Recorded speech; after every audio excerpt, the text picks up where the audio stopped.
Bismillahirrahmanirrahim. Assalamualaikum warahmatullahi wabarakatuh.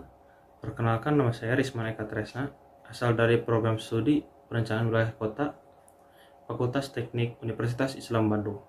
Di sini saya akan memaparkan hasil penelitian saya terkait kajian fungsi pusat pengembangan industri kerajinan dalam upaya mempertahankan keberlanjutan kerajinan unggulan Kota Tasikmalaya. Yang pertama, saya akan menjelaskan terkait latar belakang, di mana yang pertama adalah Kota Tasikmalaya diarahkan sebagai bagian dari PLKW, yaitu memiliki peran menjadi pusat koleksi dan distribusi skala nasional dengan sarana dan prasarana yang terintegrasi, serta pusat pengembangan industri kerajinan, perdagangan, dan jasa. Yang kedua, Kota Tasikmalaya memiliki potensi kerajinan yang beragam, seperti payung gelis, batik Tasik, kolom gelis, anyaman bambu, mendong, bordir, dan anyaman kayu. Yang ketiga, Kota Tasikmalaya memiliki suatu pusat kerajinan bernama Pusat Pengembangan Industri Kerajinan atau disebut PPIK yang menampung semua potensi kerajinan unggulan Kota Tasikmalaya. Yang keempat adalah Pusat Pengembangan Industri Kerajinan belum memiliki kepengurusan atau organisasi di dalamnya, sehingga pusat kerajinan unggulan Kota Tasikmalaya ini masih ditangani langsung oleh Dinas Koperasi, UMKM, Perindustrian, dan Perdagangan Kota Tasikmalaya. Untuk rumusan masalah sendiri, yang pertama adalah bagaimana fungsi dari pusat pengembangan industri kerajinan dalam mempertahankan keberlanjutan UMKM kerajinan.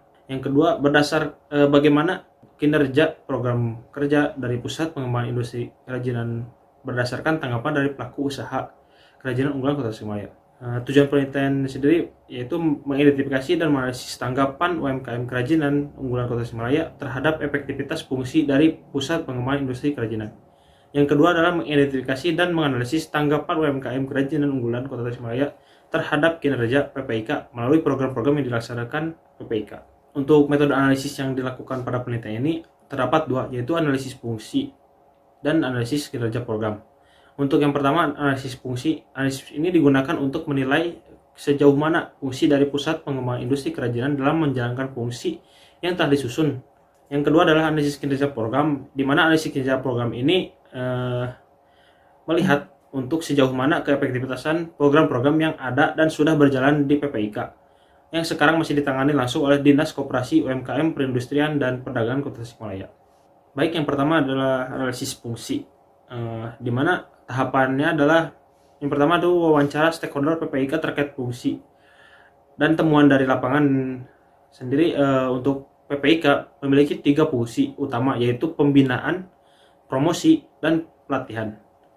Setelah itu diproses menjadi kuesioner ke pelaku usaha dan IKM, di mana penilaian setiap fungsi ini akan dinilai dari skala 1 sampai 10 oleh pelaku usaha. Penilaian ini dilaksanakan atas terlaksananya fungsi-fungsi tersebut di UMKM kerajinan unggulan Kota Tasikmalaya. Selanjutnya adalah menghitung hasil penilaian kuesioner.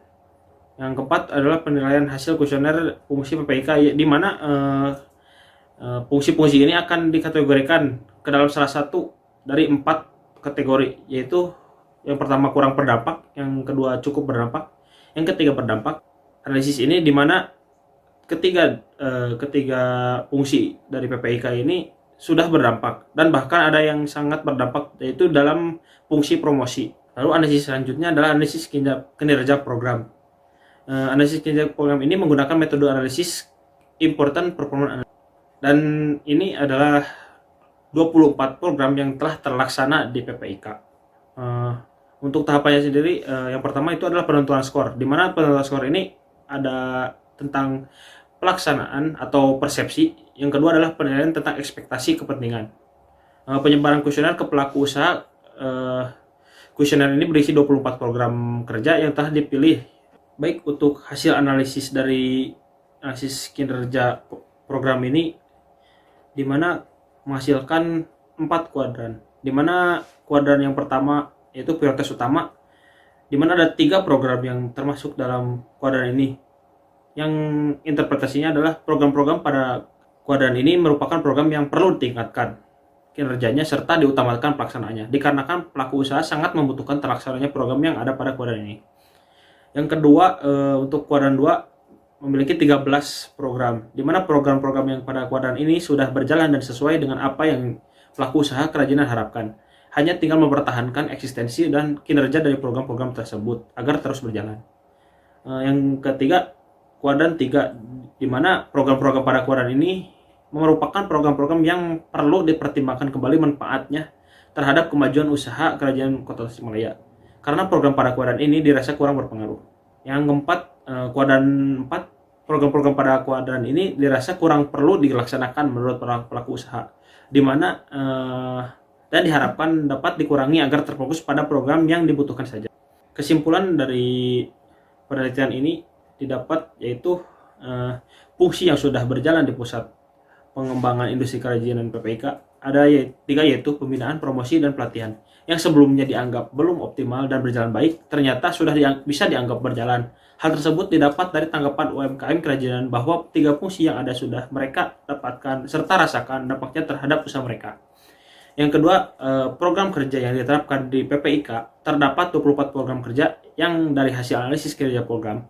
Program tersebut terbagi menjadi 4 kuadran, di mana 4 kuadran yang ada yang direkomendasikan untuk dilanjutkan atau dilaksanakan ada pada kuadran 1 berjumlah 3 program dan kuadran 2 berjumlah 13 program karena program tersebut dianggap penting oleh UMKM kerajinan atau responden. Untuk kuadran 3 dan 4 direkomendasikan untuk dipertimbangkan kembali pelaksanaannya karena program yang ada pada kuadran tersebut dirasa kurang penting oleh UMKM kerajinan. Sekian, terima kasih dari saya. Mohon maaf apabila banyak kekurangan dari saya terhadap pemaparannya. Wabillahi taufiq wal hidayah. Wassalamualaikum warahmatullahi wabarakatuh.